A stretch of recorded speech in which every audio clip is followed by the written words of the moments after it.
Viewers আসসালামু আলাইকুম। Rocket থেকে কিভাবে নগদে টাকা পাঠাবেন সে প্রসেস দেখাবো আজকের ভিডিওতে। প্রথমে আপনার মোবাইল থেকে রকেট অ্যাপ্লিকেশনটি ওপেন করে দিবেন। ওপেন হওয়ার সাথে সাথে এখান থেকে ফান্ড ট্রান্সফার অপশনে ক্লিক করে দিবেন।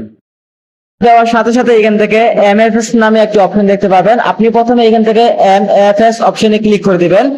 তো ক্লিক করে দেওয়ার সাথে সাথে উপরে সিলেক্ট এমএফএস দেখতে পারবেন। এখান থেকে সিলেক্ট করে নেবেন নগদ। আপনি যেহেতু নগদে টাকা পাঠাবেন তার জন্য নগদ সিলেক্ট করে নেবেন।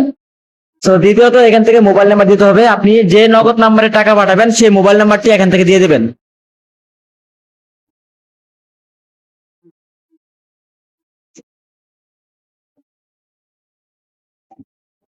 তো মোবাইল নাম্বারটি দেওয়ার পর এখান থেকে রেফারেন্স কি দিবেন, জাস্ট এখান থেকে 1 দিবেন রেফারেন্স।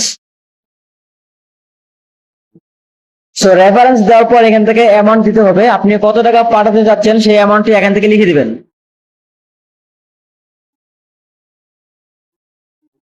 তো সকল কিছু দেওয়ার পর এখান থেকে নেক্সট অপশনে ক্লিক করে দিবেন।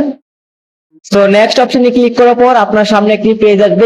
এই পেজ থেকে আপনি দেখতে পারবেন আপনার সকল কিছু ঠিক আছে কিনা, আপনার নাম্বার এবং আপনার অ্যাকাউন্ট সকল কিছু ঠিক আছে কিনা। নিচে দেখতে পাবেন চার্জ কাটবে। আপনি যদি 1000 টাকা পাঠাতে চান সেক্ষেত্রে 8.67 পয়সা চার্জ কাটবে।